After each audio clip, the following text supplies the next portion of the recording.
berpikir, bagaimana sebenarnya manusia bisa belajar sesuatu?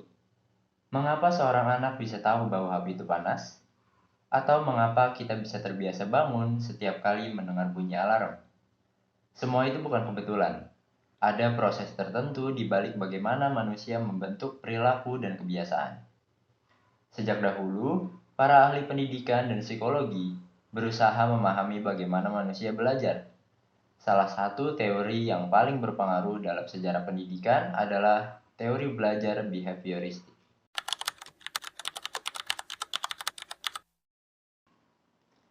Behaviorisme berpendapat bahwa cara paling objektif untuk memahami manusia adalah dengan mempelajari perilakunya.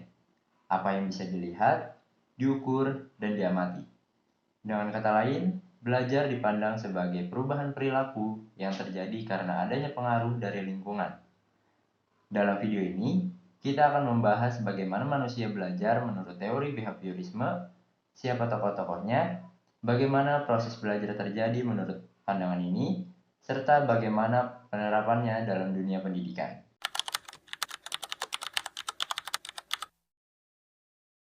Teori belajar behavioristik berfokus pada perilaku yang dapat diamati secara langsung.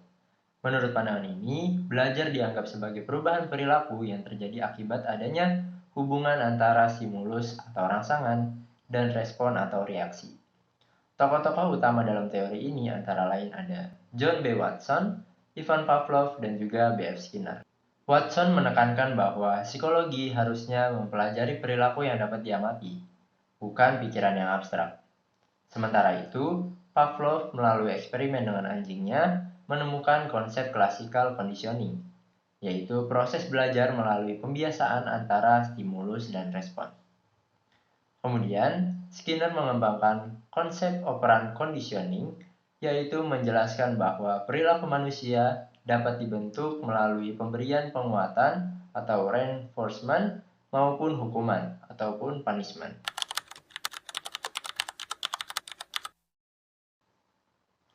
Menurut teori behavioristik, proses belajar yang terjadi melalui interaksi yang berulang antara stimulus dan respons.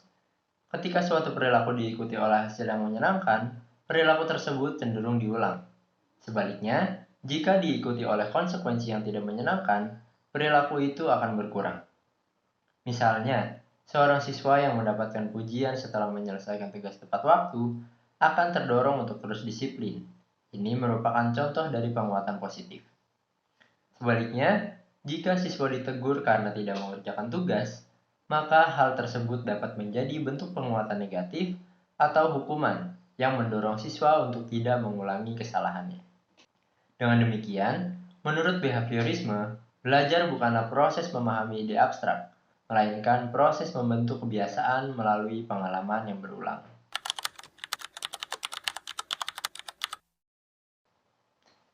Dalam praktik pendidikan, teori behavioristik sering digunakan untuk membentuk perilaku belajar yang positif.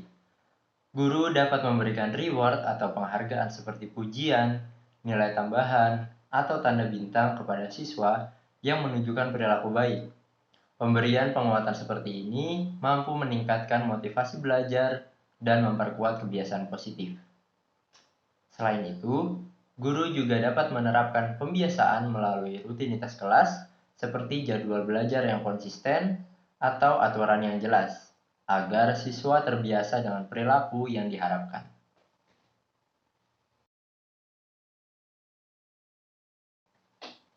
Dari pembahasan tadi, dapat disimpulkan bahwa teori behavioristik memandang belajar sebagai proses pembentukan perilaku melalui hubungan stimulus dan respons, yang diperkuat oleh adanya penguatan atau hukuman.